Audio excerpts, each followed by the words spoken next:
Welcome to solverfy. We know that torque for a magnetic coil is given by the cross product of magnetic moment times the magnetic field. And the potential energy in this system is given by the dot product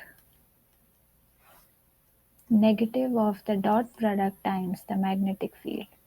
So this is equal to negative of the magnitudes of both the vector times cos phi, where phi is the angle between them. And in both the cases, the magnetic moment mu is given by n times, where n is the number of turns, times the current, times area. So this means that tau will then be equal to, so we can write tau separately.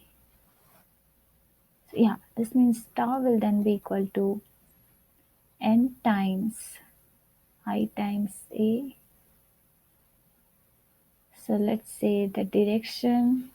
So the direction is given by the cross product of both these vectors.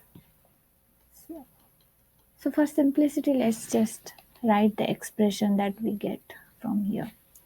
So mu is basically equal to mu times B times sine theta. That's the magnitude of, torque. The magnitude of torque is equal to mu times B times sine theta.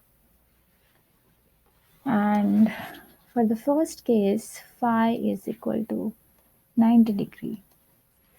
That means tau is equal to, so mu is now NIA, so N times A B sine phi, which is equal to N times A times B, because sine phi is basically 1 here.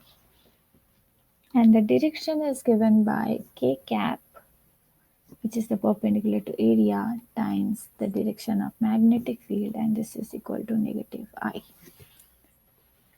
Similarly, for potential energy, we have mu B cos phi from this equation, and this is equal to 0 because phi is 90 degree.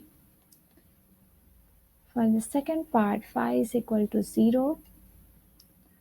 So this means that torque is going to be 0 from this equation because phi is 0, and potential energy will be negative of mu B because cos phi is going to be 1, and this will then be equal to negative of NIA times B.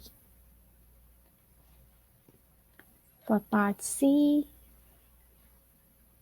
phi is 90 degree.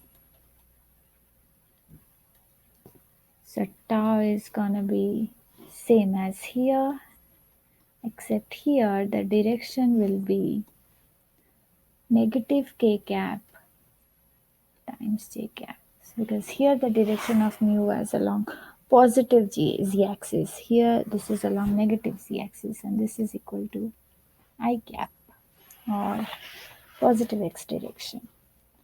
And potential energy is going to be 0 because cos phi is 0.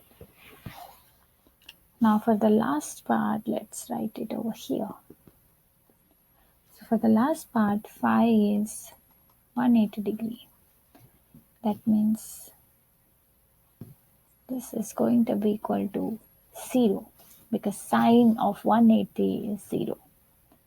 And the potential energy is going to be mu B cos of 180 degree. So this is basically minus 1.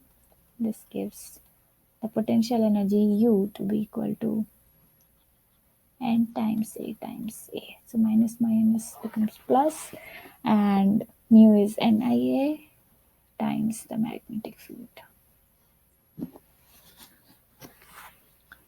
So you can see now that comparing all these parts, when torque is maximum, the potential energy U is coming to be minimum.